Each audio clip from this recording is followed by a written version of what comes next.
Hello everyone! Today ay magluluto tayo ng steamed fish. Simple na menu. Nilagyan ko ng spring onion at ginger ang plato, and din ilagay yung isda. Then, lagyan ng ginger sa ibabaw ng isda. It's ready for steaming. I-steam ito ng 10 minutes in high flame.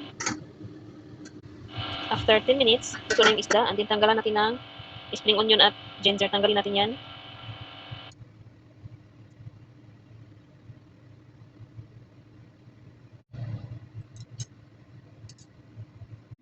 Then, lagyan ko ng spring onion. Panibagong spring onion ang ilagay ko. Mag-init tayo ng mantika. Pag init na yung mantika, ilagay sa ibabaw ng spring onion.